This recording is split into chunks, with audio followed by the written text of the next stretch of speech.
Мы продолжаем эфир актуальной информации о лесопожарной обстановке в Якутии. О ситуации как в регионе в целом, так и в отдельно взятых районах нам готов рассказать руководитель лесного надзора Владимир Иванов. Владимир Алексеевич, вы в прямом эфире. Здравствуйте, Юлия.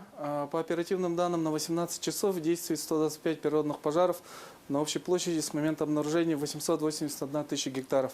На обслуживаемой территории проводится тушение 13 природных пожаров на общей площади 1187 гектаров. Из них 2 природных пожара локализованы на площади 8 гектаров.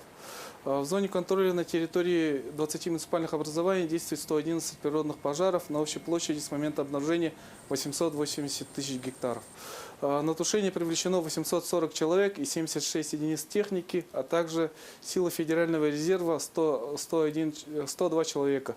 ФБО и лесохрана. Для патрулирования и переброски личного состава привлечены для тушения лесных пожаров 13 воздушных судов, а также находится в готовности 6 воздушных судов от РСЧС. Юлия. Владимир Алексеевич, а сколько на сегодняшний день удалось потушить возгораний? За сутки количество пожаров уменьшилось на 38 очагов за счет ликвидации на обслуживаемой территории и в зоне контроля.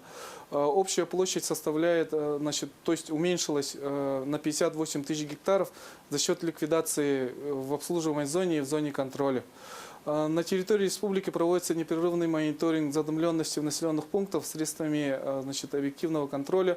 Ежедневно проводится отбор проб атмосферного воздуха. За сутки исследовано 19 проб, по результатам которых наблюдается незначительное превышение предельно допустимых концентраций по оксиду углерода. Фактическая небольшая задымленность наблюдается в 12 населенных пунктах.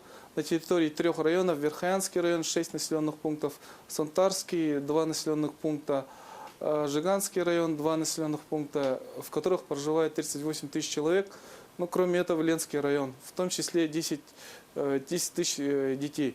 На остальной территории задымленность отсутствует. Министерством здравоохранения республики проводится постоянная санитарно-разъяснительная работа с населением. По данным якутского ГУМС, на 13 августа местами небольшие умеренные кратковременные дожди ожидаются в южных и восточных районах, что приведет к снижению и задымленности, и ликвидации пожаров. Все превентивные мероприятия по противопожарной защите населенных пунктов выполнены, угроза на населенные пункты и объекты экономики отсутствует. На этом у нас такая информация, Юлия. Владимир Алексеевич, спасибо. Информацию о работе противопожарных структур нам предоставил руководитель лесного надзора Владимир Иванов. Оставайтесь с нами.